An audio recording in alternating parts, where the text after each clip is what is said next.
مامۆستا زیاد عوسمان هەم سەرپەرشتیاری پێشانگایە بەڕێوەبەری بەشی ڕۆشنبیریشە. وعەلەیکوم سەلام مامۆستا زیاد، دەست خۆش بێ، زۆر سپاس دەکەم.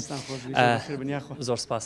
مامۆستا زیاد سەبارەت بۆ پێشانگایە چی هەواڵێکی تازە هەیە و بە شێوەیەکی گشتی ئەوەی کە بۆ بینەران گرینگە بۆ ئەو کەسانی کە سەردانی پێشانگاکە دەکەن زانیاریەکان چین؟ بسم الله الرحمن الرحیم وبه نستعین. یاخۆ بەخێر بێن سەرچاوان.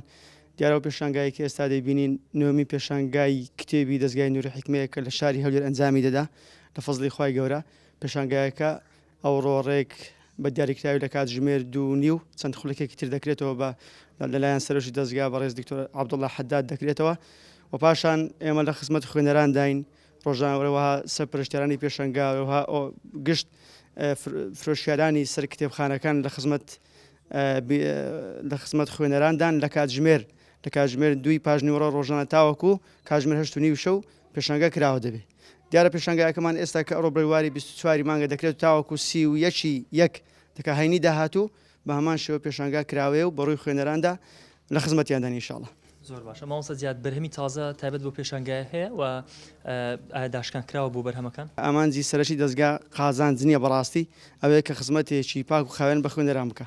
ئەو کتێبانی لێرەن زۆربەیان کە زیاترە لە 1000 ناونیشان ئامانجدارن و بە فلتەر داهاتینەوە پێشانگا بەڕاستی و هەموو کتێبی پەروەردەین و کتێبی لە هەموو بوارە جیاجیاکان و بە زمانە جیاجیاکان لێرە هەن.